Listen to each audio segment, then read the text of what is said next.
Je nous propose deux textes dans Luc 2. Nous allons lire du premier verset au 20e verset. Et je nous propose aussi Matthieu. Nous allons lire Matthieu 2 à Matthieu chapitre 2 du premier verset au 20e verset. Est-ce qu'on peut retrouver le texte et on va avancer. Quelqu'un est là? Et quelqu'un a trouvé Luc 2, 1 à 20, Matthieu 2, 1 à 20. Ça parle de la même histoire et ça se complote en fait question de nous donner une idée exacte de quoi il s'agit. Et je crois que le Seigneur fera du bien à quelqu'un ce matin en ligne et en présentiel partant de ce texte. Je m'en vais lire au nom de Jésus. Et juste avant d'aller d'aller plus loin, j'aimerais ici honorer l'onction, honorer la grâce, honorer la présence physique, la présence spirituelle de l'ange de la maison, de notre Père spirituel qui nous a établi, qui a conçu ces programmes, l'ange que Dieu nous a donné pour cette maison. Et j'étais en train de parler de notre Père spirituel. Est-ce que nous pouvons accompagner cela par les acclamations? Par ce mot, par ces acclamations, nous témoignons notre amour, nous témoignons notre gratitude, nous témoignons notre loyauté à notre Père spirituel, à l'ange que Dieu a établi sous cette maison, à la personne du prophète Joël Francis Tatou. Et par la même occasion, nous saluons et nous honorons aussi la présence à côté de notre père, de notre maman, Simian Tatou. Nous bénissons le Seigneur pour leur travail dans le monde. Nous bénissons le travail qu'ils sont en train de faire en cette génération. Et nous bénissons le Seigneur pour leur héritage dans la francophonie. Que le nom du Seigneur soit béni. Amen, amen. Luc 2, on dit, en ces temps-là, parut un édit de César Auguste. On est en train de situer les événements. Quelqu'un est avec nous ce matin? Ordonnant un recensement de toute la terre. Donc, il y a un empereur romain de cette époque-là qui avait ordonné un recensement de toute la terre. En d'autres termes, à l'époque où Jésus naissait, l'événement n'était pas la naissance de Jésus. L'événement dont on parlait dans le journal n'était pas la naissance de Jésus. L'événement qui faisait la une de TikTok, de Twitter, de statuts WhatsApp ou de Facebook à l'époque de Jésus n'était pas la naissance de Jésus. Quelqu'un est avec moi ce matin? L'événement majeur, l'événement dont les gens parlaient, l'événement qui faisait bouger tout le monde, c'était le recensement que l'empereur avait ordonné. Et on dit que ce premier recensement a eu lieu pendant que Quirinus était gouverneur de la Syrie. Tous allaient se faire inscrire chacun dans sa ville. Joseph aussi monta de la Galilée, de la ville de Nazareth, pour se rendre en Judée, dans la ville de David appelée Bethléem, parce qu'il était de la maison de la famille de David. Enfin de se faire inscrire avec Marie, sa fiancée, qui était enceinte. Pendant qu'ils étaient là, le temps où Marie devait accoucher arriva. Laisse-moi nous dire ce matin, j'aimerais dire à quelqu'un, alors que ce qui fait la une de l'actualité n'a rien à voir avec les promesses que Dieu t'a données. Mais laissez-moi dire à quelqu'un ce matin, pendant recharge, le temps pour nous est venu de toucher ce pourquoi Dieu nous avait promis. De la même manière qu'à cette époque-là, il y avait autre chose, mais Dieu avait décidé que le temps pour Marie de voir naître le fils de la promesse, laisse-moi te dire ce matin, pendant recharge, c'est le temps que Dieu a fixé pour que tu touches aux promesses qu'il t'a faites. Parce que je parlais à quelqu'un qui s'attend à une guérison. Pendant recharge, c'est la période que Dieu a choisie pour que tu touches à la guérison que Dieu t'a promis. Quelqu'un t'a promis une promotion, Dieu t'a promis. Pendant recharge, c'est le temps que Dieu a choisi pour que tu touches à la promesse de Dieu. Et la Bible dit, c'est pendant ce temps-là que Marie devait accoucher. Elle enfanta son fils premier-né, la maillota, et le coucha dans une crèche parce qu'il n'y avait pas de place pour eux dans l'hôtellerie. Il y avait dans cette même contrée des bergers qui paissaient dans les champs les vieilles de la nuit pour garder leurs troupeaux.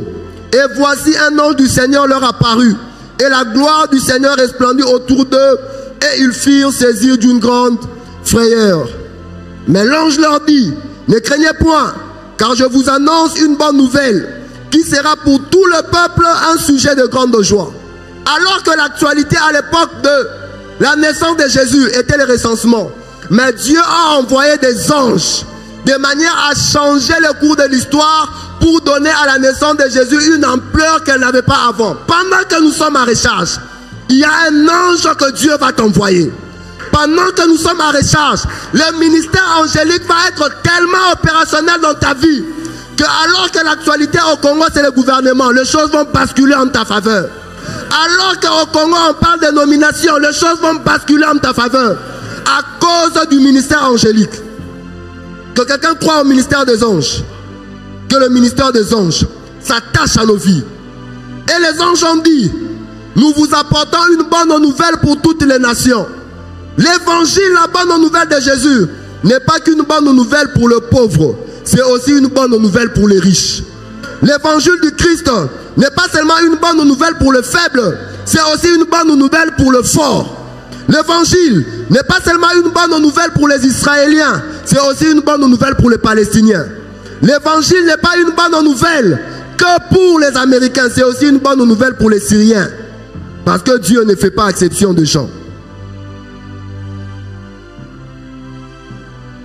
C'est aujourd'hui dans la ville de David, il vous est né un sauveur qui est le Christ le Seigneur. Voici, à quel signe vous le reconnaîtrez? Vous trouverez un enfant emmailloté et couché dans une crèche. Soudain, il se joignit à l'ange une multitude de l'armée céleste louant Dieu. On peut s'arrêter au verset 12, nous connaissons tous la suite de l'histoire. Nous revenons dans Matthieu, nous montons dans le livre de Matthieu 2. Jésus étant né à Bethléem et en Judée au temps du roi Hérode, voici les mages d'Orient arrivèrent à Jérusalem. Ils dirent, où est le roi des Juifs qui vient de naître? Car nous avons vu son étoile en Orient et nous sommes venus pour l'adorer. Laissez-moi vous dire, pendant que nous sommes en recharge, la destinée que Dieu a prévue pour vous va tellement briller que les personnes appelées à honorer cela s'approchent de votre vie. J'étais en train de dire à quelqu'un, dans le monde spirituel, tu es déjà en train de briller. Dans le monde spirituel, tu es déjà en train d'être éclairé. Dans le monde spirituel, tu prends déjà de l'ampleur en termes d'énergie spirituelle. Et les personnes censées honorer le don de Dieu s'approchent.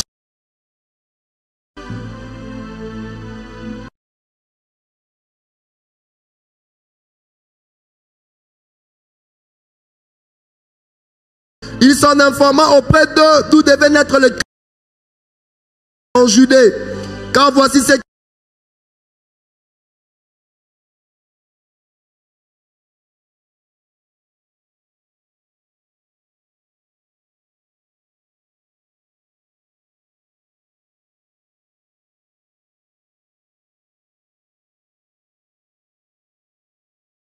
brillait le toile.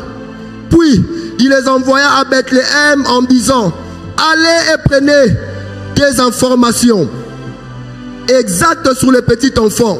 Quand vous l'aurez trouvé, faites-le-moi savoir, afin que j'aille moi aussi l'adorer. Hérode n'était pas animé de bonnes intentions.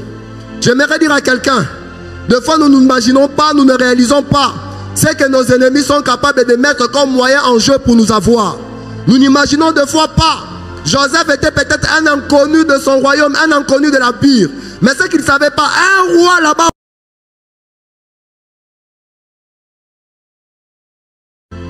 Après avoir entendu le roi, ils partirent et voici.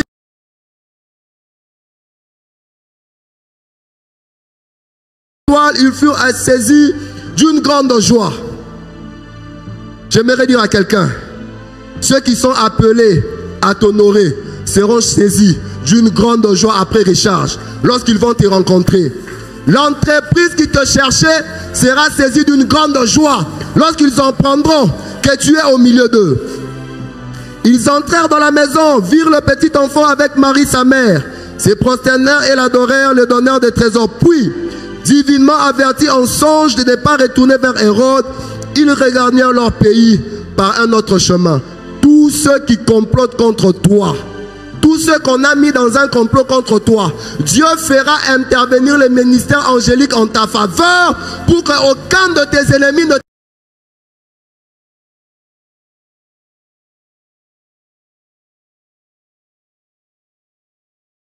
qu'ils aient reçu des avantages, qu'ils aient reçu des promotions. Mais Dieu fera intervenir les ministères angéliques et aucun de leurs projets ne va aboutir. Est-ce que quelqu'un peut acclamer le Seigneur? Nous pouvons nous rasseoir, nous reprenons nos places. Nous allons poursuivre dans le même élan, nous allons poursuivre dans la même pensée qui nous a été énoncée par rapport à cette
de Dieu, on pouvait bénéficier de la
un environnement comme nous venons de le peindre tout à l'heure là,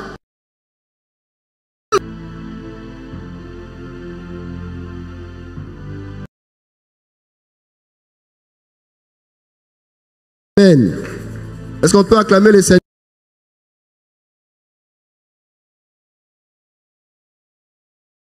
Micro que tout coupe. Technique, excusez-moi. Amen, amen. Et voilà que nous naissons, j'étais en train de environnement. Avoir la foi en Dieu lorsque nous sommes dans un environnement piégé. Et même Jésus, lorsqu'il est né, il est né lui aussi dans un environnement. Enfants, ils sont revenus de l'Égypte.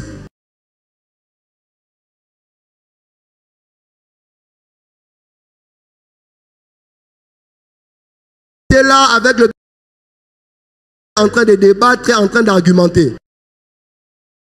Enfants, on aime les discussions. Lorsqu'on est enfant, on aime les...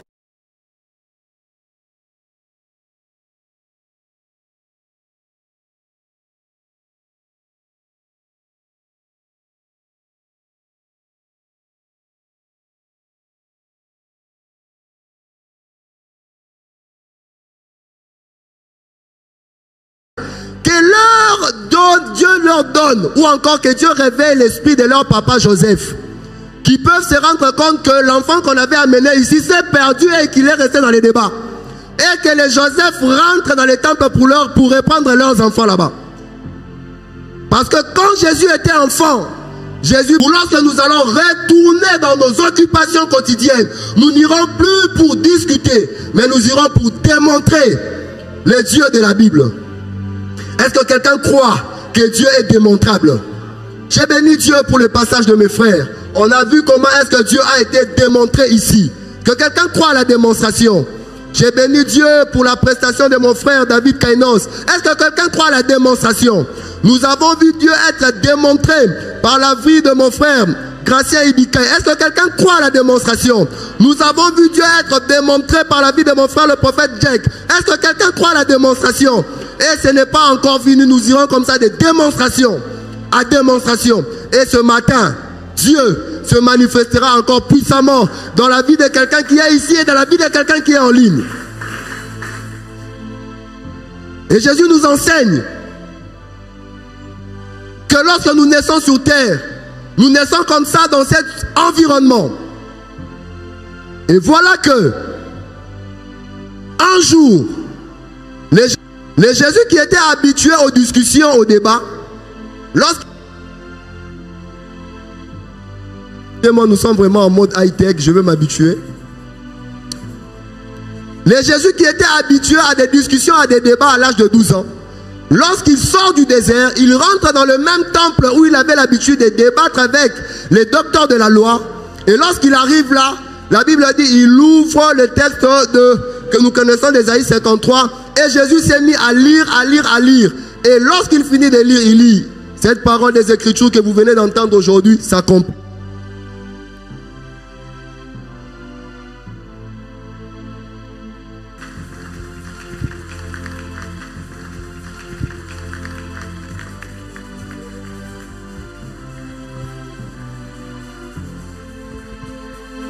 La haute technologie, nous allons nous habituer à ça prochainement. Merci de nous retourner dans les anciennes fondations. Quelqu'un est avec moi? Quelqu'un est avec moi? Mais à démontrer la puissance de Dieu, à démontrer la gloire de Dieu, à démontrer la nature de Dieu. Et ça troublait les gens de son époque. Laisse-moi te dire, après recharge, à cause de l'investissement de Dieu dans ta vie, tu feras tellement de choses qui vont manifester Dieu, que là où tu as été connu avant, tu vas déranger les traditions, tu vas bouleverser les choses et tu vas remettre les choses en question à cause de la puissance de Dieu. Est-ce que quelqu'un croit à cela ce matin? Jésus. Et voilà qu'un docteur de la loi du nom de Nicodème, nous sommes dans Jean 3, 1 à 6, nous connaissons l'histoire. Nicodème vient chercher Jésus. Il dit à Jésus, personne ne peut faire ce que tu fais s'il ne vient pas de Dieu. Quelqu'un connaît le texte? Quelqu'un connaît l'histoire de Nicodème? Je veux lire. Il eut un homme d'entre les pharisiens nommé Nicodème, un chef de juifs, qui vint auprès de lui la nuit. Il dit: Rabbi, nous savons que tu es un docteur venu de Dieu, car personne ne peut faire des miracles que tu fais si tu n'es avec lui. Jésus lui répondit: en vérité, je te le dis, si un homme ne naît de nouveau, il ne peut voir le royaume de Dieu. Nicodème dit à Jésus: ce que tu fais là, personne ne peut faire ça s'il ne vient pas de Dieu.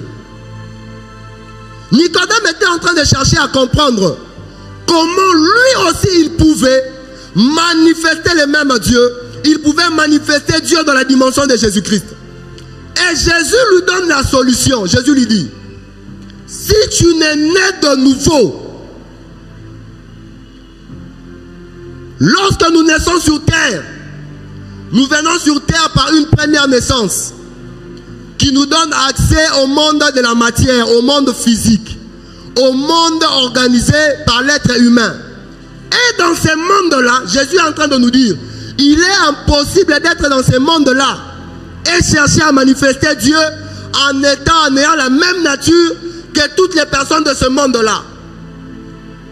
Si tu veux manifester Dieu comme moi je suis en train de le faire, Nicodème, il faut que tu naisses de nouveau. Il faut que de la même manière que tu as été né, de la même manière que tu es né dans ce monde ici, il faut que tu passes de ce monde ici à une autre naissance. L'un des plus grands miracles de la vie d'un être humain, c'est la nouvelle naissance. Elle n'a l'air de rien, mais lorsque vous recevez Jésus-Christ comme Seigneur et Sauveur, spirituellement parlant, il y a une famille spirituelle. Il y a une famille spirituelle qui vous reçoit.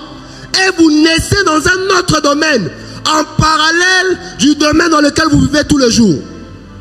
Et ça, il faut que le chrétien en prenne conscience. Nous sommes nés de nouveau et nous avons l'impression d'atteindre un autre ordre, alors que la nouvelle naissance est totalement suffisante pour nous amener à manifester la nature de Dieu. Et à quelqu'un qui est ici présent, à quelqu'un qui nous suit en ligne, qui aimerait lui aussi, manifester la nature de Dieu, il n'y a qu'une seule voie, il n'y a qu'un seul moyen, c'est la nouvelle naissance. La nouvelle naissance. Impossible de vaincre Satan sans la nouvelle naissance. Impossible de manifester Dieu sans la nouvelle naissance. S'il y a quelqu'un ce matin qui est déjà né de nouveau, laisse-moi te dire, tu as 100% les potentiels et qualifications pour manifester Dieu. Est-ce que tu peux acclamer le Seigneur pour toi-même? Jésus est peut-être le seul qui a été vraiment au sommet de la victoire sur les œuvres des ténèbres et au sommet de ce qu'on appelle le discernement des esprits. Est-ce que quelqu'un peut dire discernement des esprits? Et dans la vie de Jésus, à chaque fois que Jésus a marché, Jésus a été dans un discernement des esprits à la perfection. Jésus connaissait comment le monde des esprits est organisé. La plupart d'entre nous, à chaque fois que nous avons un problème, une tentation ou quoi que ce soit, directement dans notre tête, nous mettons tout dans la tête de Satan, nous mettons tout dans la tête du diable. Mais nous allons voir dans la vie de Jésus, encore dans la Bible, plusieurs fois où Jésus, lorsqu'il nous parle du monde spirituel, Jésus prend le temps de distinguer, Jésus prend le temps de faire la différence. Si je prends par exemple le texte de Malachie, où les enfants d'Israël ne respectaient plus la dîme, ne respectaient plus les offrandes, ne respectaient plus les sacrifices, avaient laissé la maison de Dieu. À cette époque-là, il y avait un esprit, il y avait une entité spirituelle qui attaquait les enfants d'Israël. Et la Bible, parlant de cette entité spirituelle-là, la Bible l'appelle comment? Vous le connaissez, non? La Bible parle du dévoreur. Est-ce que quelqu'un peut dire le dévoreur? Et la Bible dit, les dévoreurs là, tu ne peux jamais gagner un combat spirituel contre les dévoreurs par le jeûne, par la prière.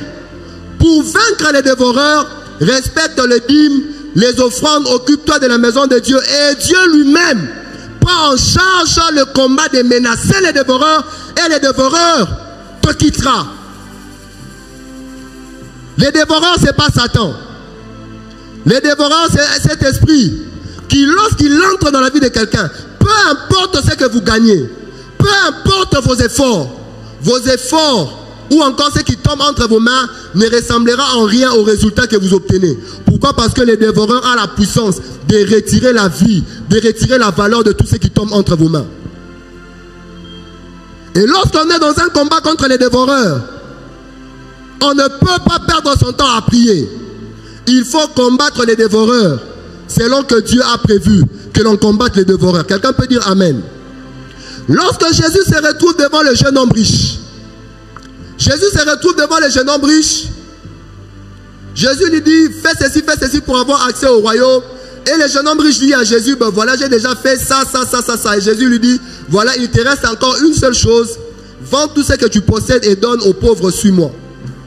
Et le jeune homme riche était tellement triste qu'il s'est dérouté, il n'est plus revenu. Et Jésus a dit, il est plus facile pour un chameau de passer par un champ de buis que le riche entre dans le...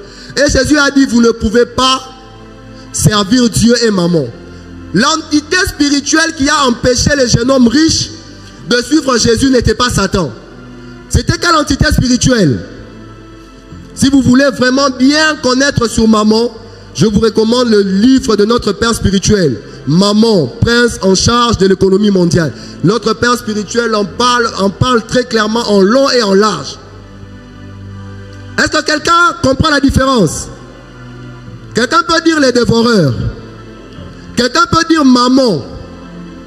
Lorsque Jésus se retrouve devant le fou de Gadara, et que Jésus devait savoir le genre d'esprit qui dérangeait le fou de Gadara, Jésus a posé la question et le fou de Gadara a dit légion. Les démons qui étaient dans le fou de Gadara, c'était une organisation multiple. Vous savez, il y a des gens comme ça dans la vie. Lorsque vous regardez sa vie, vous comprenez que lui là, ce n'est pas seulement les démons de l'impudicité qui les dérangent. C'était en fait le fou de Gadara. C'est-à-dire, les démons qui donnent la force à un être humain pour briser les chaînes étaient en lui.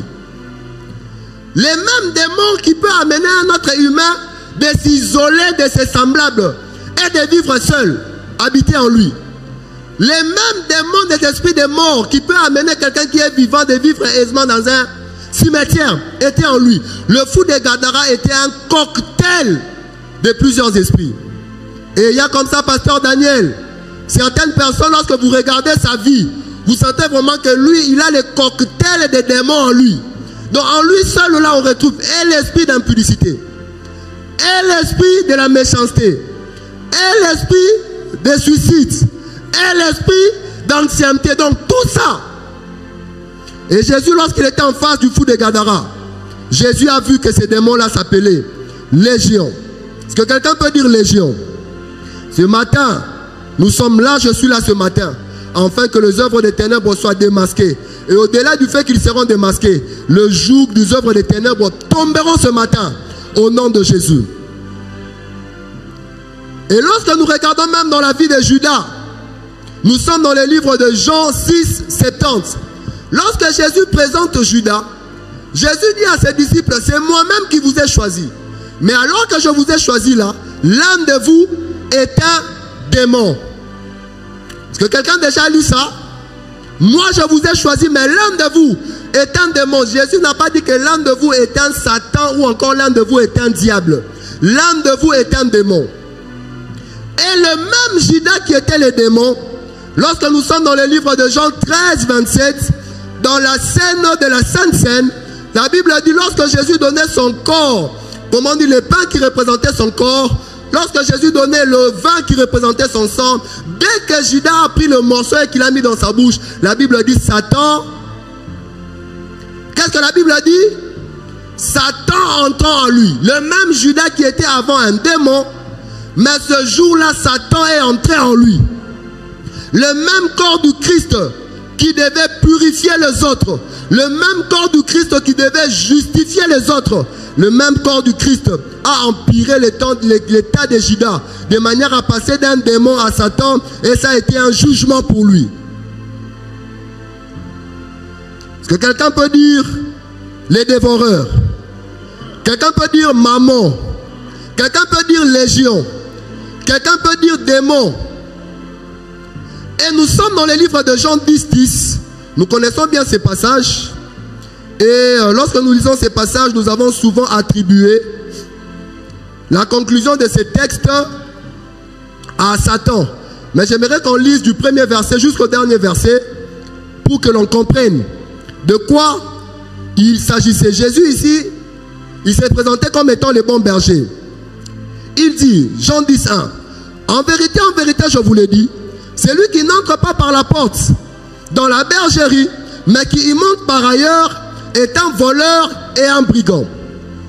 Mais celui qui entre par la porte est le berger des brebis. Les portiers lui ouvrent et les brebis entendent sa voix. Il appelle par leur nom les brebis qui lui appartiennent et il les conduit dehors. Lorsqu'il a fait sortir toutes ses propres brebis, il marche devant elles et les brebis le suivent parce qu'elles connaissent sa voix.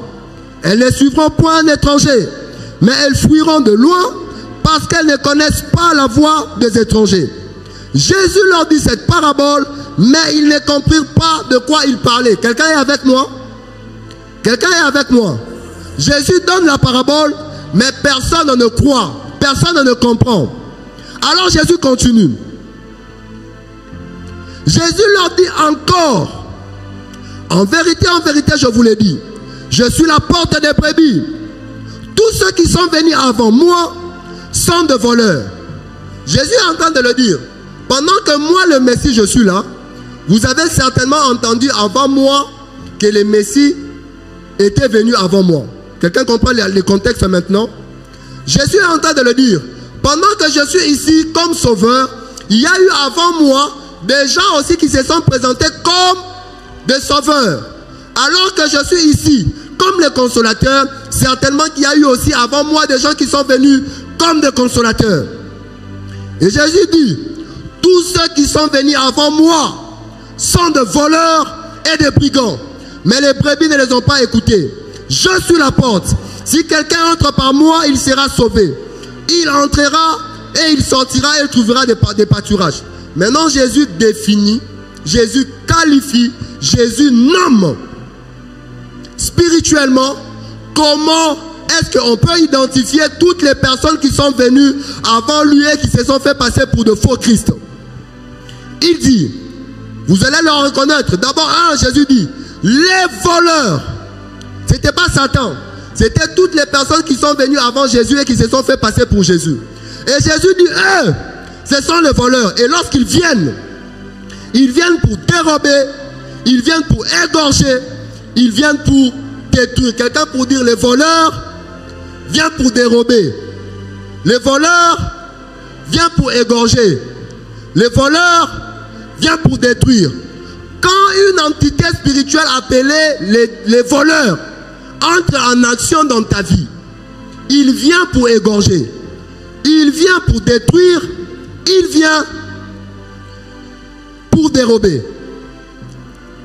Maintenant, après que nous ayons compris comment le monde spirituel est organisé selon que Jésus nous a présenté, Jésus prend maintenant le soin de nous présenter une autre personne, quelqu'un d'autre. La Bible nous parle de Satan.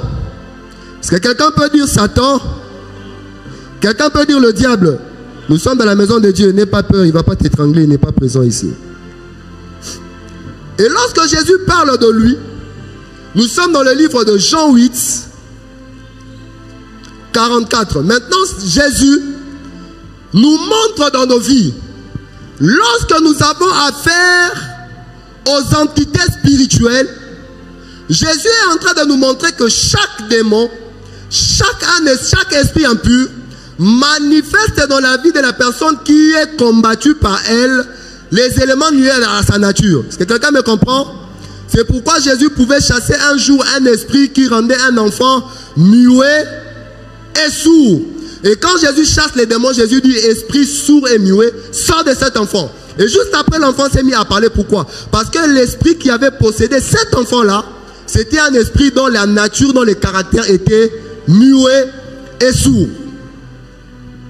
Et Jésus nous parle du diable. Quelqu'un peut m'aider à lire ce texte? Jean 8, 44.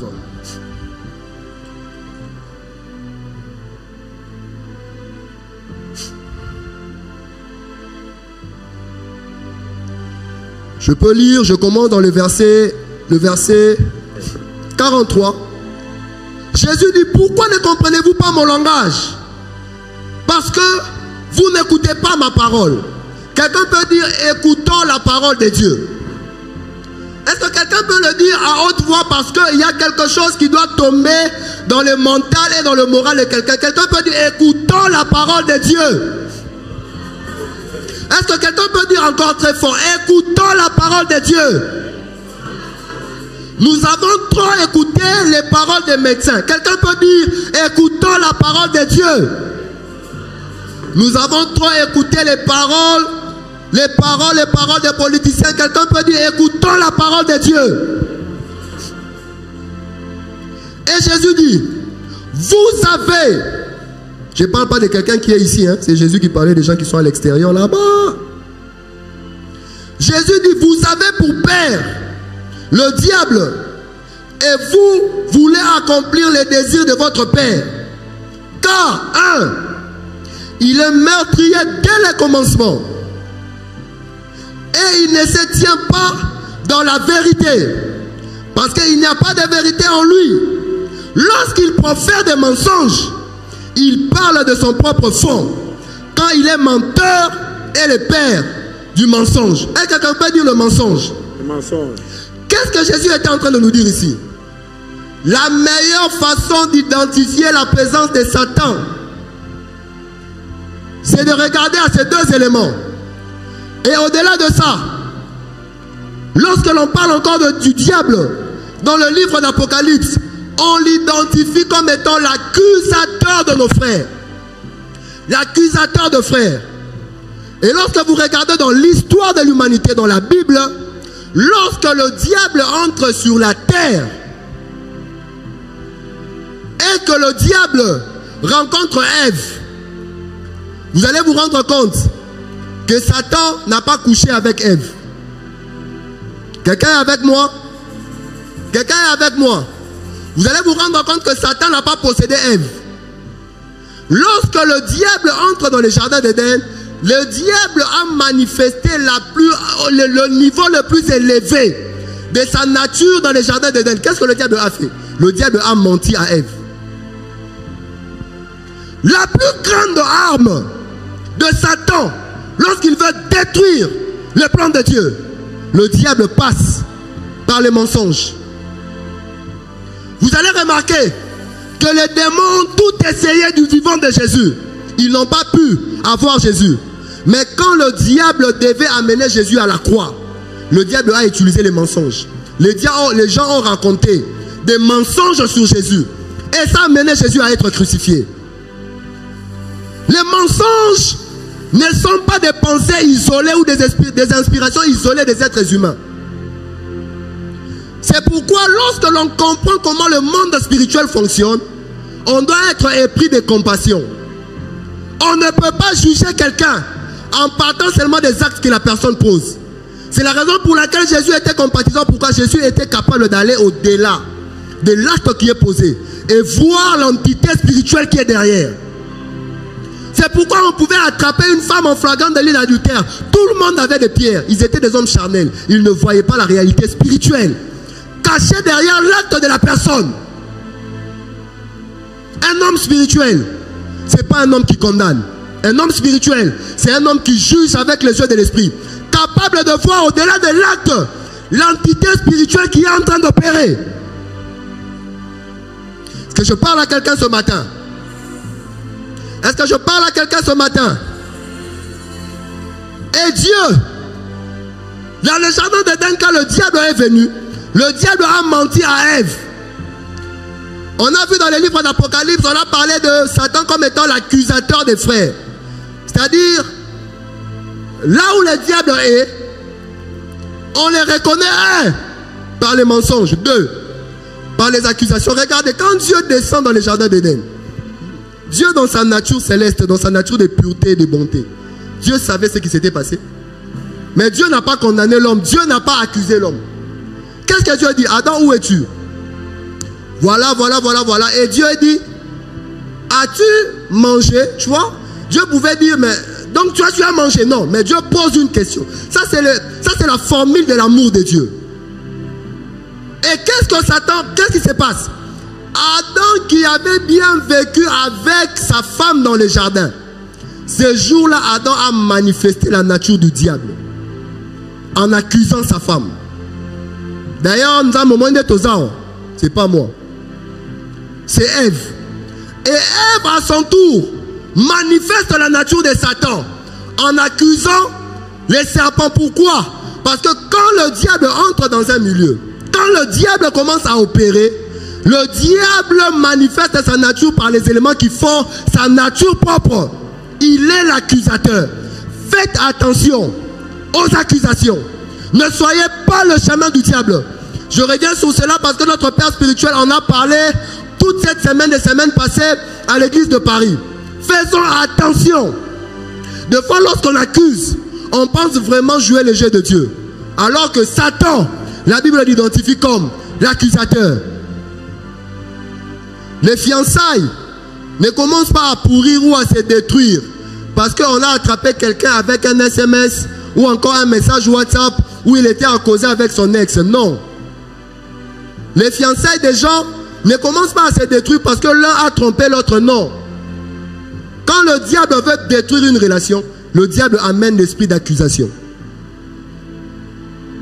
Quand le diable veut détruire une famille, le diable introduit l'esprit d'accusation. Quand le diable veut détruire une société, le diable amène l'esprit d'accusation. Les gens qui s'accusent, les gens qui se soupçonnent et les gens qui se pointent du doigt, Dieu n'est pas dedans, c'est toujours Satan qui organise. Au ciel, c'est ce que Satan a fait. Il a menti des choses sur Dieu. Et il s'est mis à accuser Dieu auprès des autres anges. Et tous ces gens-là l'ont suivi. Faites attention. Lorsque dans vos cœurs montent les accusations contre vos frères, vous allez remarquer avec moi, quand le diable entre dans le jardin d'Éden, il n'y avait pas l'impudicité. Quelqu'un avec moi? Quand le diable entre dans le jardin d'Éden, il n'y avait pas l'adultère. On a parlé ici de Satan qui est le meurtrier. La troisième nature du diable a été manifestée dans le jardin d'Éden par Caïn. Ça, c'est la nature de Satan. Et j'aimerais insister. C'est que pendant cette période-là, vous allez voir, il n'y avait pas d'homosexualité. Il n'y avait pas de lesbianisme. Il n'y avait pas de la corruption. Est-ce que quelqu'un peut avec moi? Il n'y avait pas des empoisonnements. Quelqu'un est avec moi? Pourquoi? Pour que les autres perversions entrent sur terre, il fallait que d'autres esprits entrent en jeu. Pourquoi? Parce que Satan ne communique que sa nature. Ce qui n'est pas de sa nature n'est pas communiqué par Satan. Je vais vous choquer. L'impudicité n'est pas entrée sur terre par Satan. Sinon, Satan allait sortir avec Ève. L'impudicité n'est pas la nature du diable.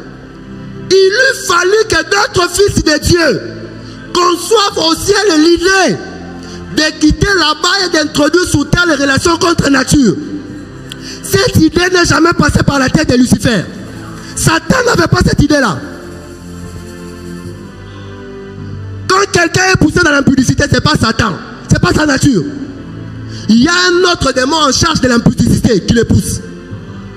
L'homosexualité n'est pas venue sur terre par Satan. Il lui fallut que les fils de Dieu descendent sur terre et qu'ils apportent de notions contre nature. Pourquoi? Parce que dans la nature de Satan, il n'y avait pas ces notions, il n'y avait pas ces formes de mélange là. C'est quand les fils de Dieu sont descendus à l'époque de Noé que l'homosexualité est entrée, que le lesbianisme est entré, que les hommes pouvaient coucher avec des animaux, que les phénomènes des maris et des femmes de nuit sont entrés. Ça, c'est pas Satan. C'est pas Satan. Et le monde spirituel est peuplé comme ça des esprits qui organisent l'humanité. Et ils sont descendus à l'époque de Noé. Et souvent, c'est quand peut-être quelqu'un est tenté dans l'impudicité. Il s'est dit que Mikolo n'a moni Satan n'a pas grand makasi papa. L'impudicité là, c'est pas le niveau de Satan. Il y a d'autres démons qui sont en charge de ça. La masturbation, c'est pas au niveau de Satan. Il y a d'autres démons qui sont en charge de ça. L'homosexualité, c'est pas au niveau de Satan, c'est pas une idée que Satan a apportée. Ce sont les fils de Dieu qui s'étaient pervertis. C'est eux qui ont introduit ça sur la terre. Mais pendant tout le temps où Satan était sur terre seul, il y avait les mensonges, il y avait les accusations et il y avait le meurtre. Est-ce que quelqu'un parle à quelqu'un? Dieu parle à quelqu'un ce matin. Et Dieu m'envoie ce matin pour nous interpeller. Et lorsque Jésus parle du diable, quand Jésus dit que Dieu, Satan, est le père du mensonge, Jésus ne parle pas de choses au hasard. Maintenant, donnez-moi maintenant votre attention. Que je peux avoir l'attention de quelqu'un. Lorsqu'on parle de Satan comme étant le père du mensonge, Jésus est en train de dire ceci. Tout ce qui émane de l'inspiration du diable, peu importe la forme qu'elle peut avoir, le fond, c'est quoi? Le fond, c'est quoi? Répondez-moi. Quand Jésus se présente sur terre, Jésus dit, je suis le chemin. On en parlera si Dieu nous donne le temps. Jésus dit, je suis la vie. On en parlera. Mais Jésus au milieu là déjà dit quoi? Je suis qui? Je suis qui? Lorsque la Bible dit que Jésus se présente comme la vérité, Jésus n'est pas une évidence scientifique. Jésus n'est pas un discours persuasif de la sagesse humaine. Jésus n'est pas un argument convaincant. Jésus est la vérité. Je m'explique. Vous allez dans un hôpital, on prend votre sang, on amène dans un laboratoire et on vous dit que vous souffrez du VIH. Scientifiquement parlant, c'est une évidence scientifique que vous avez le VIH. Mais Jésus n'est pas une évidence scientifique. Jésus est la vérité. Je donne encore un autre exemple. Quelqu'un qui tue quelqu'un, vous le prenez, vous le condamnez à mort. 10 ans de prison, 20 ans de prison. Naturellement parlant sur terre, ça respecte la logique de la façon dont les choses se passent ici. Mais Jésus n'est pas un argument persuasif de la sagesse humaine. Jésus est la vérité. Si cette personne-là demande pardon à Dieu, par rapport à Jésus, il est pardonné, il est purifié et Jésus oublie ses péchés. Ça va venir, donnez-moi le temps.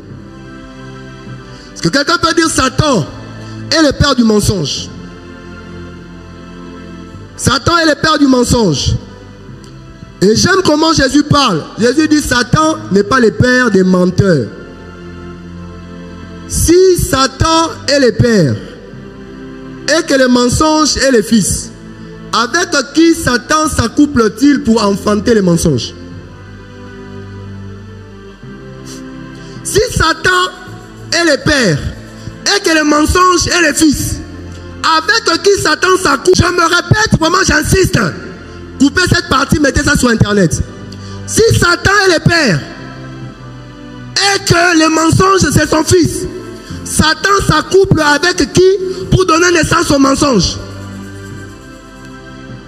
Satan n'est pas le père des impudiques. Satan n'est pas le père des masturbateurs, non. Quand Satan veut entrer dans ta vie pour détruire ta vie, quand Satan veut commencer à opérer dans ta vie, il ne vient pas par l'impudicité. Ça, ce sont les natures de d'autres démons. Satan entre par le mensonge. Satan commence à te mentir dans ta pensée toi-même. Satan commence à t'injecter de fausses pensées. C'est exactement ce que Satan a tenté de faire avec Jésus à la croix. Mais il a été confronté à une muraille infranchissable de la vérité qui était la personne du Christ. Peu importe ce qu'il a voulu injecter comme pensée, ça n'a pas marché parce qu'il était en face de la vérité. Le père du mensonge. Et des fois, nous cherchons Satan dans les choses compliquées. Alors que des fois, Satan est juste à côté de nous. Nous cherchons des fois Satan loin. Alors que Satan est juste à côté de vous. L'une des choses que Satan n'aime pas. Satan n'aime pas qu'on les détecte. Satan n'aime pas qu'on les dérange. Satan n'aime pas les dérangements. C'est pourquoi il y a certains démons qui opèrent dans ta vie. Tu peux les détecter et puis le mettre en mouvement pour partir. Mais quand Satan opère dans une vie, Satan n'aime pas être dérangé. Et Satan est le père. Et Satan a tout bâti sur base du mensonge. Quelqu'un peut dire le mensonge. Satan a tout bâti sur base de mensonge. Quelqu'un peut dire le mensonge. Et on a parlé de la nouvelle naissance. Et précédemment, quand j'ai parlé ici, j'ai dit, juste avant que Jésus ne vienne sur terre, Jésus avait trouvé une organisation. Et lorsque même vous lisez dans les livres de 1 Jean 3,12, lorsqu'on présente Caïn, on parle de Caïn comme étant la sémence du serpent. Si Caïn est la sémence du serpent, quand est-ce que le serpent a connu Ève pour enfanter Caïn? Le serpent a connu Ève pour enfanter Caïn le jour où Ève a ouvert ses oreilles pour entendre les mensonges de Satan et pour l'accepter. Et vous allez remarquer différemment de Abel et de Caïn. Ses parents ont été chassés du jardin, mais personne n'a conçu l'idée d'aller bâtir un environnement de vie où Dieu était absent. C'est Caïn qui a eu l'initiative. Pourquoi? Parce que Caïn était en lui-même la sémence du serpent. Et l'histoire de l'humanité, l'histoire de l'humanité, l'histoire de l'humanité. Et nous avons chuté par un personnage de l'histoire qu'on appelle Alexandre le Grand. Quelqu'un me permet d'y revenir encore ce matin? Quelqu'un peut dire Alexandre le Grand. Quelqu'un peut dire Alexandre le Grand. Et voilà que ce monsieur, il naît un grand conquérant. Quelqu'un l'a étudié en histoire? Oh, vous n'avez pas étudié le cours d'histoire ou quoi? Si quelqu'un a étudié les cours d'histoire, comment est-ce qu'il peut acclamer le Seigneur? Voilà. Et voilà que ce personnage arrive sur terre. Il arrive à l'an 328. Retenez avec moi ces dates. Et le monsieur se met à conquérir la terre. Et il a introduit une philosophie. Il a introduit plusieurs concepts sur terre.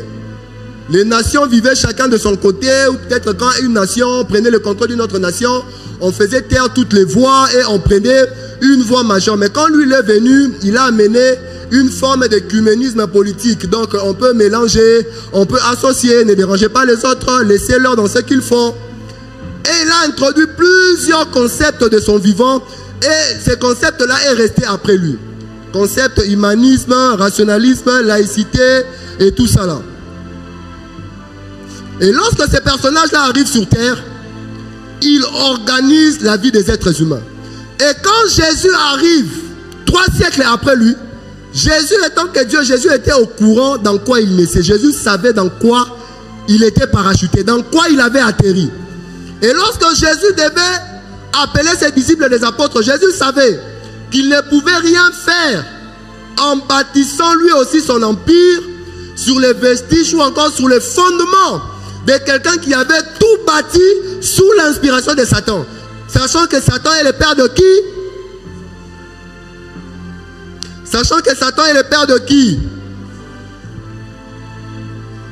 Et voilà que ces personnages-là naissent. J'aimerais juste faire quelques parallélismes. Est-ce que je peux avoir 12 personnes?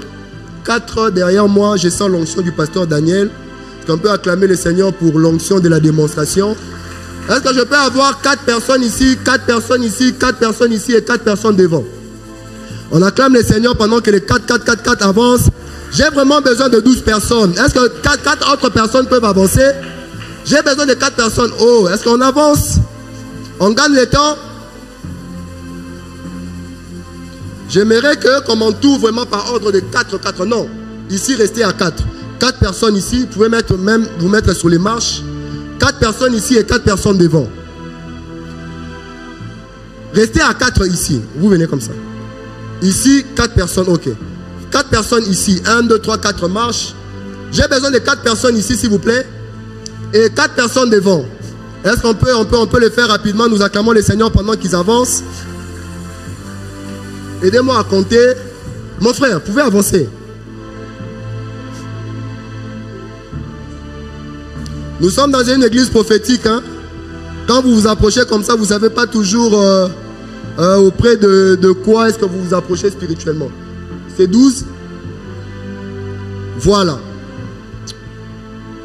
Ce personnage dont je suis en train de parler, j'étais en train de dire dernièrement, quand Jésus a fait ce qu'il a fait, Jésus l'a fait en tenant compte des fondements du monde qui a été libéré par ce personnage. Et Jésus savait qu'il n'allait pas venir 1000 ans après ou 2000 ans après.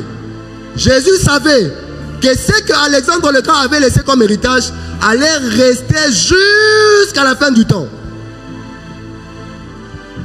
Et Alexandre le Grand, lorsqu'il a commencé son apogée, il a opéré pendant 12 ans. Quelqu'un peut dire 12 ans. Et Jésus, quand il devait sélectionner parmi ses disciples pour faire des apôtres, Jésus a choisi combien? Jésus a choisi combien?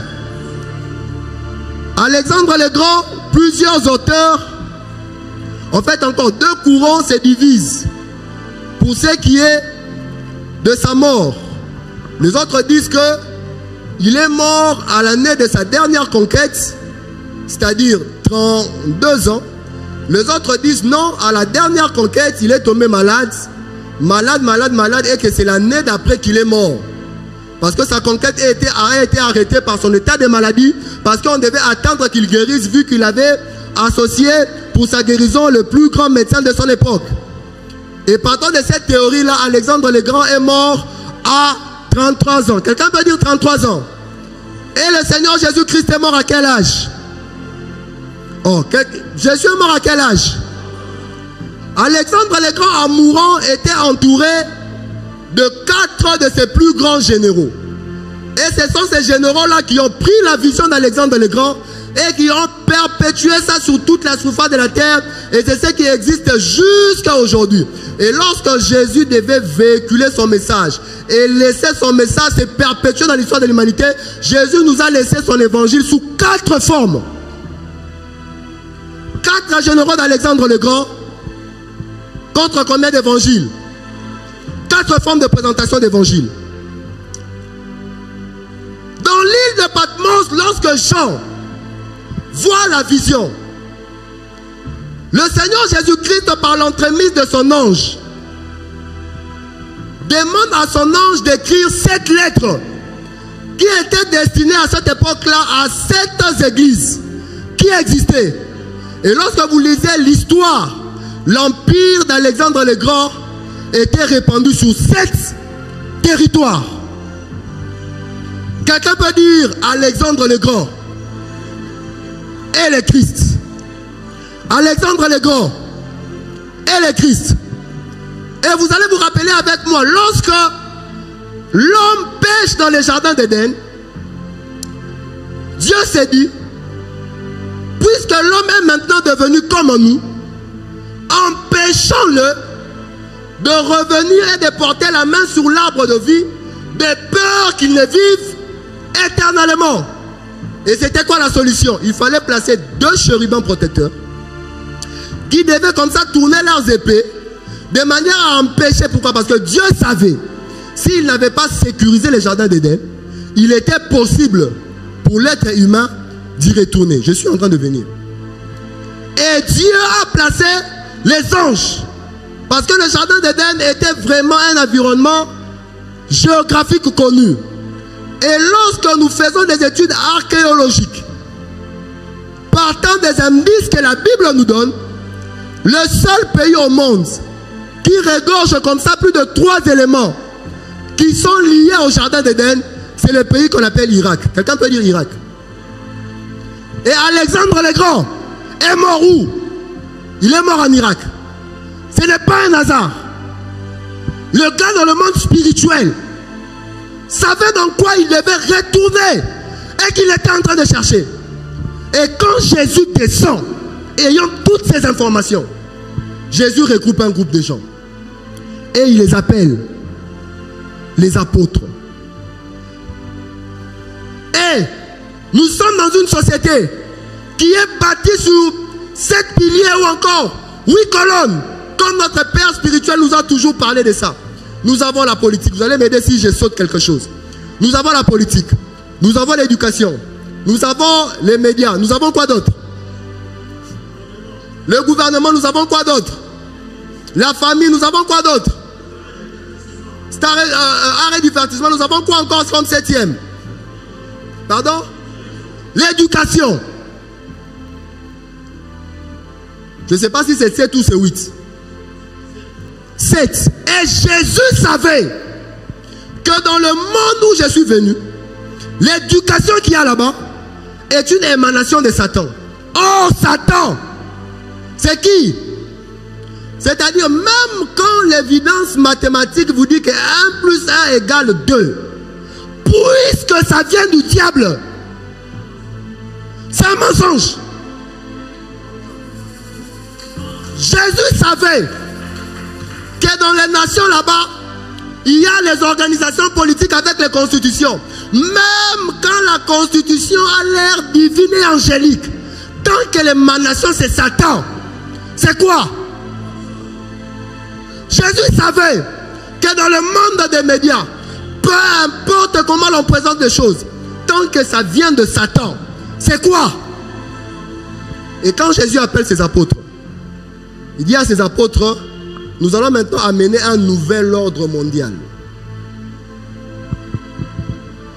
Partout où on a laissé des bases.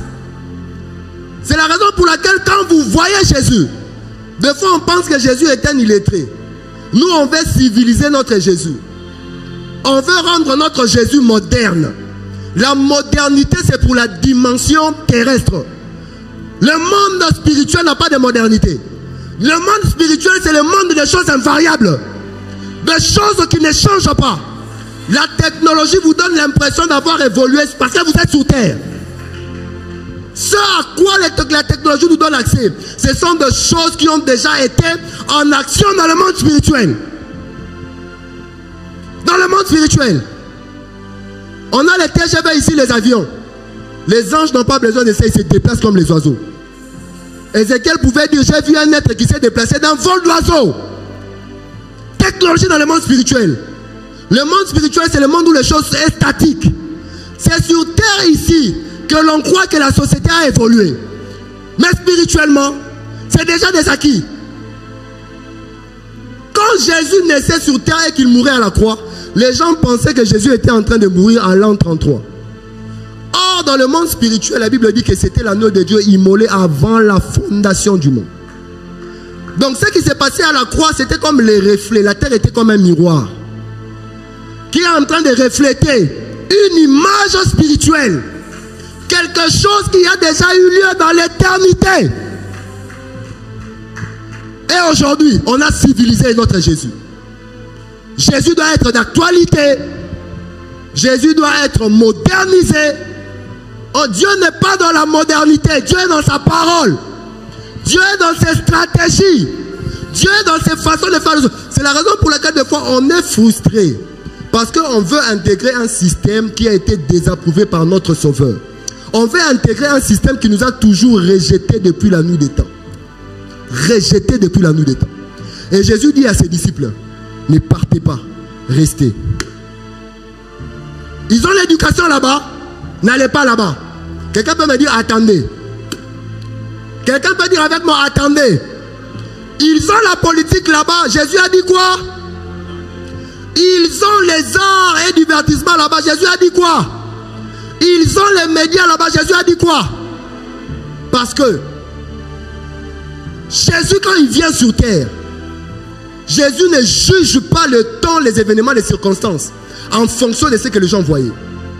Jésus était en train d'accomplir une œuvre spirituelle. Et cette œuvre spirituelle ne pouvait jamais être manifeste sur terre sans la présence de quelqu'un. Sans la présence de quelqu'un. Moïse sort des écoles d'Égypte. Quand Dieu appelle Moïse, Dieu a dit à Moïse, tu vas fermer tes notes d'Égypte. Je vais organiser une société qui n'aura aucun référentiel égyptien. Moïse monte sur la montagne. Que Dieu nous donne des gens qui peuvent monter sur la montagne. Nous avons une société aujourd'hui qui ne croit plus en Dieu. Qui ne croit plus que Dieu peut inspirer une constitution. Que Dieu peut inspirer une technologie. Que Dieu peut inspirer un savoir. C'est de la foutaise. Le Saint-Esprit est le Saint-Esprit du nouvel ordre mondial. Quand le Saint-Esprit vient, regardez, ils étaient dans une société capitaliste, dans une société humaine où c'était le chacun pour soi. Ces gens-là, le jour où le Saint-Esprit descend, quand on les entend parler dans les autres langues, on dit, on les connaît. Ce sont les gens des cités. Il y a quelque chose de très fort qui est en train de se libérer ici. Donc, soyez très attentifs à ce qui est en train de se passer maintenant. Je suis en train de libérer quelque chose. Ces gens-là, pendant qu'ils étaient là, on a dit, on les connaît. Ce sont des gens sans instruction. Ce sont des gens sans éducation. Nous connaissons leur famille. Mais comment il s'est fait que nous sommes en train de les entendre parler chacune dans nos langues, papa? Quelle puissance! Personne n'en a vécu à leur époque en Angleterre pour connaître l'anglais. Personne n'avait appris une autre langue étrangère. Le même Saint-Esprit qui a créé la pluralité linguistique à l'époque de Nimrod est redescendu dans la chambre haute. Le Saint-Esprit est saisi par sa puissance, par les cerveaux des gens. Les gens ont commencé à parler, à comprendre les langues qu'ils n'avaient jamais compris. Ce n'était pas les rababababa comme on dit ici, des langues des anges. Non! C'était vraiment quelqu'un qui ne parle que l'ingala, mais qui commence à parler les Chinois. Et les Chinois étaient étonnés parce qu'on pensait que Dieu, là, c'était le Dieu d'Israël. Mais ils ont été étonnés comment les entendons-nous parler des merveilles de Dieu dans nos propres langues. Quelqu'un peut dire la puissance de Dieu.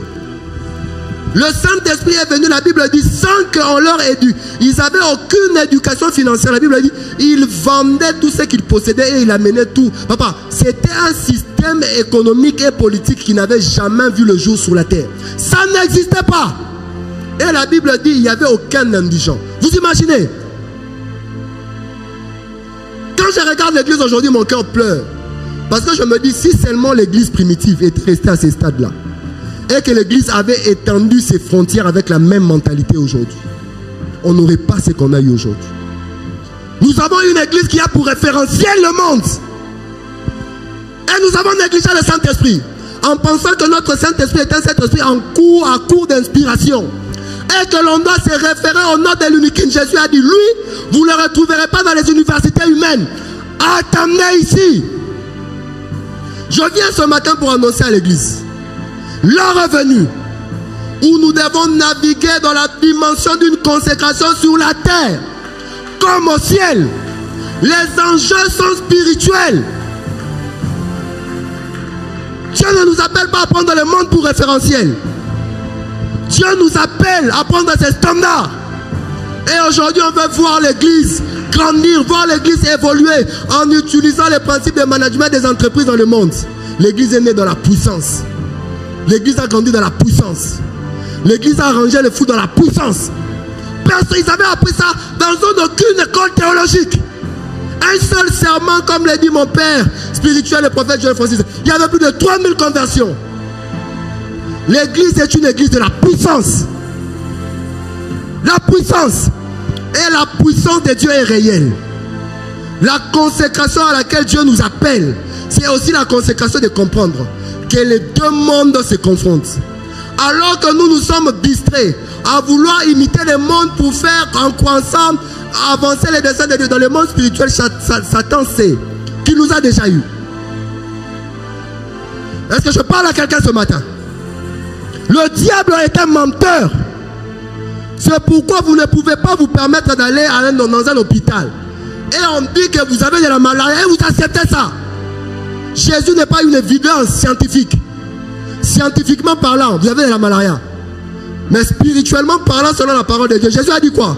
C'est par mes meurtrissures. C'est par mes meurtrissures. Je m'en fous de ce que le diagnostic dit. C'est par mes meurtrissures. Un pasteur, son enfant tombe. Il prend son enfant, il l'amène à l'hôpital. Ils arrivent à l'hôpital. Les médecins disent le genre de tomber de ton enfant ici, c'est pas normal. L'enfant doit voir un neurologue. On doit voir comment son cerveau fonctionne et tout ça, un spécialiste. Les pasteurs partent chez les spécialistes. L'enfant fait les scanners de cerveau et tout, et puis on le met dans une salle. Le médecin apporte une feuille de papier. Et le médecin dit, voilà, après le scanner, après avis de médecins, des spécialistes, votre enfant développe ce qu'on appelle... donne-moi. Malade en français, c'est quoi? C'est quoi? L'épilepsie. Le médecin entre et dit à ces pasteurs-là, ton enfant souffre de l'épilepsie. Ces genres de crises vont se répéter. Alors il faut que ton enfant soit sous traitement pendant une année. Il doit suivre un traitement pendant une année et après une année on va réévaluer. Mais dans l'entretemps, pendant les une année, il va continuer à faire les crises parce que sa maladie est avancée. Hey, c'était un pasteur, un chrétien qui connaissait la différence entre la vérité qui est le Christ et les évidences scientifiques d'un médecin. Le pasteur a dit au médecin, vous avez un stylo? Le pasteur a pris le stylo. Il a dit, on a écrit où dans ces papiers que le résultat est positif et que mon enfant souffre de l'épilepsie. On dit, c'est ici qu'on a écrit. Le monsieur a pris le stylo. Il a effacé là où on avait écrit positif. Et il a rajouté à côté négatif. Et il a dit à ce médecin, mon enfant ne souffre pas de ça. Il ne prendra aucun médicament. Et je reviendrai ici une année après pour faire. La personne qui vous parle là, c'est moi. Jésus est la vérité. Le médecin était là en train de me regarder, mais ces messieurs ici ne voient même pas les risques qu'il fait courir sur le papa. Ça, c'est l'évidence scientifique. Je ne crois pas à ce qu'on me dit à l'hôpital. Ça peut être logique sur la terre. Dans notre monde, on appelle ça possession démoniaque. Ça peut avoir du sens avec vos cerveaux de l'uniquine. Dans le monde spirituel, Jésus appelle ça possession démoniaque. Une femme était courbée. Quand Jésus vient dans le temple, il dit, cette femme ici qui a été retenue captive par Satan depuis autant d'années. Hey! Un médecin ne te dira pas ça. Un médecin ne te dira pas ça. J'ai un jour suivi. Je vois un enfant qui était malade quelque part. Et puis ça circulait sur les statuts WhatsApp. On devait trouver son groupe sanguin. Il a un groupe sanguin rare. Il a un groupe sanguin rare. Il va mourir, il va mourir. Et puis j'ai vu ça sur les statuts d'un pasteur. Je lui ai écrit une box. Je lui ai dit donc, de tout ce que je vois ici sur les statuts, donc personne parmi vous n'a l'idée de prier. Hein? Personne n'a parlé de prier. Personne n'a imaginé la puissance de l'œuvre de la croix. Et on est en train de chercher un sang. Pourquoi? Parce que si on ne trouve pas ce sang-là, l'enfant va mourir. Évidence scientifique. Et la vérité qui est le Christ. Le Seigneur m'envoie ce matin pour dépouiller l'enfer de tout ce qui a été bâti dans ton esprit. Parce que le diable est le père du mensonge. Donc je refuse de croire à ta maladie. Je refuse de croire à ta malformation. Je refuse de croire à ton problème. Des fois vous avez l'impression qu'on n'a pas compassion des fidèles. C'est parce que des fois nous vous regardons avec les lunettes du monde spirituel. Tu veux que j'aie compassion de toi, alors que dans le monde spirituel, moi je vois l'esprit qui est derrière et qui t'oppresse. Est-ce que quelqu'un peut s'élever avec moi? Quelqu'un peut s'élever et commencer à parler en langue. Attends-toi à un déferlement de la puissance. Puisque nous ne sommes pas nombreux, avançons tous devant, avançons tous. Avec le concours du pasteur Daniel, avançons tous. Tu vas refuser tout ce que le diable a bâti comme mentalité mensongère dans ton esprit. Tu vas refuser le mensonge du diable. Nous sommes beaucoup oppressés aujourd'hui parce que nous avons suffisamment le temps de croire au mensonge. Le diable est un menteur. Tu ne divorceras pas. Le diable est un menteur. Ton mariage ne va pas finir. Le diable est un menteur. Tu ne mourras pas de cette maladie. Le diable est un menteur.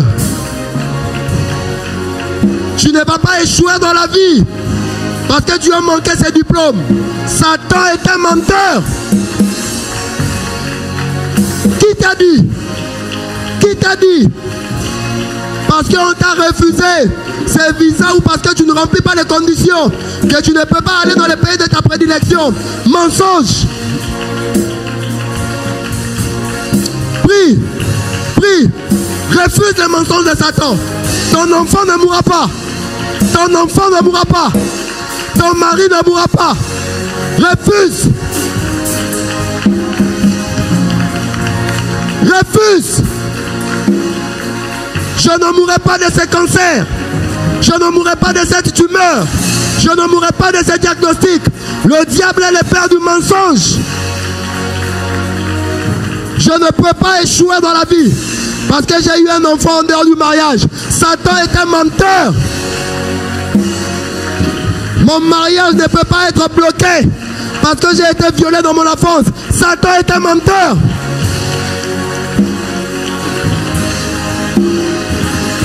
Prie, monte en prière, monte en prière, monte en prière. Quelque chose est en train de tomber. Quelque chose est en train de tomber.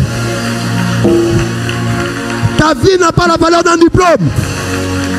Ta vie a la valeur de l'œuvre de la croix. Refuse. Refuse. Refuse. Refuse. Ton ministère ne s'arrêtera pas là. Ton ministère ne s'arrêtera pas là. Refuse les mensonges du diable. Refuse. Satan est un menteur. Satan est un menteur. Satan est le père du mensonge. Satan est le père du mensonge. Satan est le père du mensonge. Satan est le père du mensonge. Ce membre de ta famille qui est hospitalisé ne mourra pas. Ne mourra pas. Ne mourra pas. Cette situation ne te tuera pas. Ce sont les évidences des démons. Les évidences des esprits impurs. Jésus est la vérité.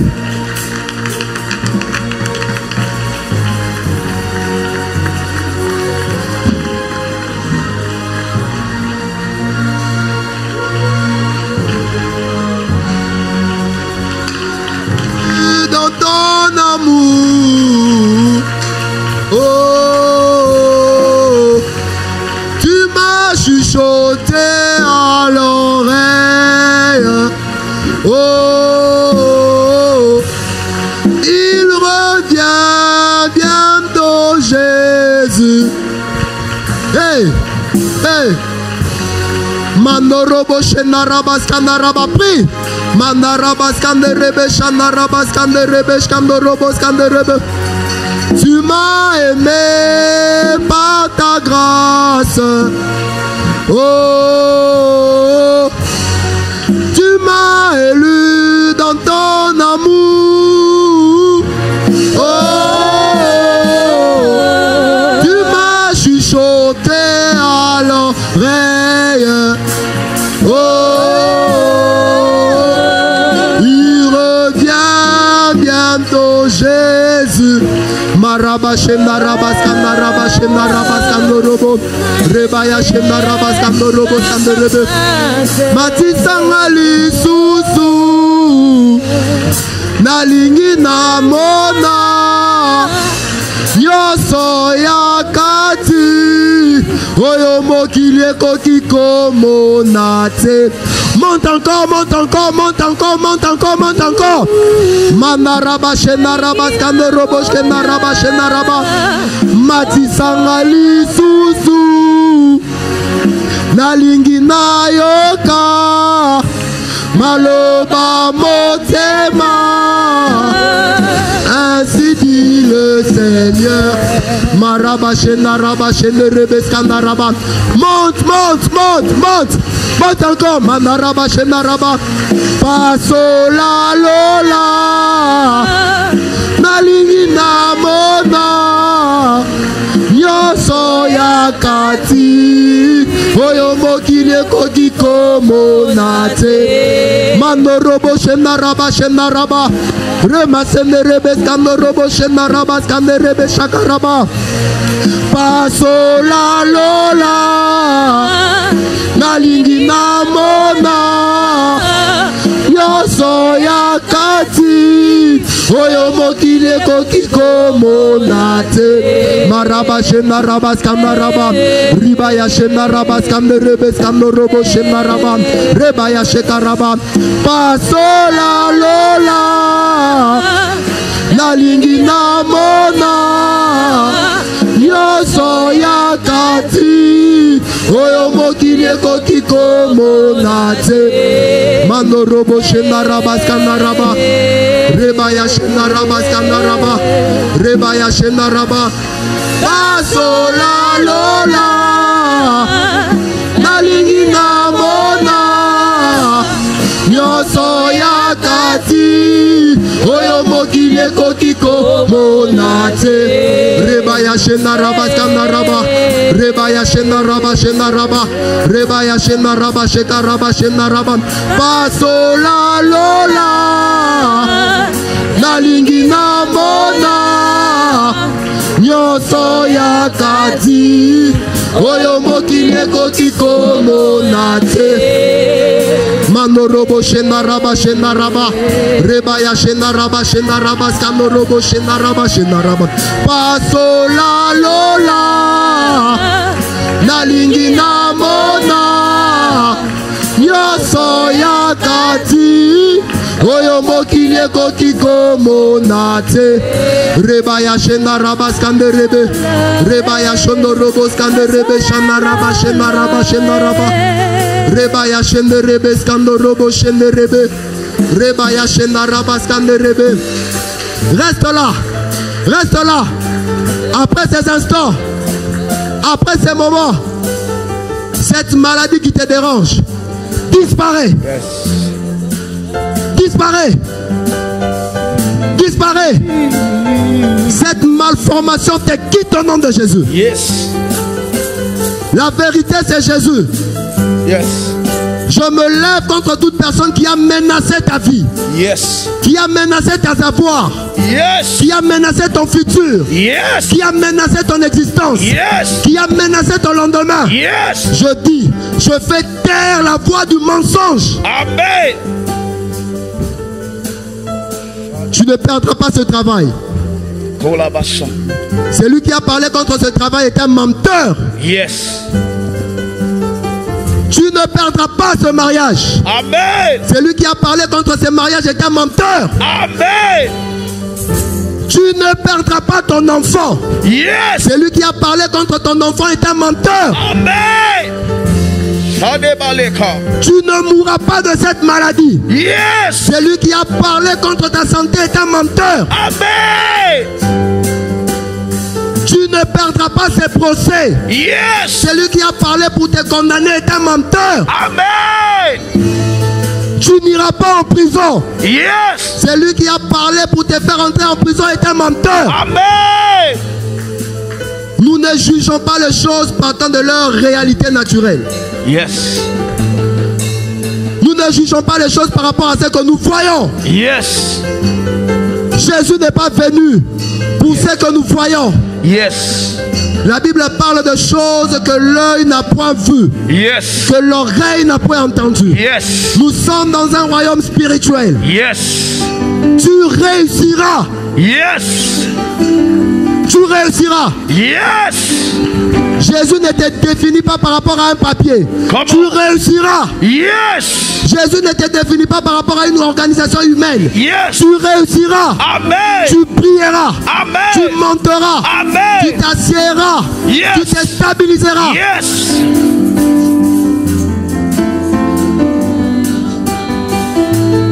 Matisanga lisusu nalingi namona nyoso yaka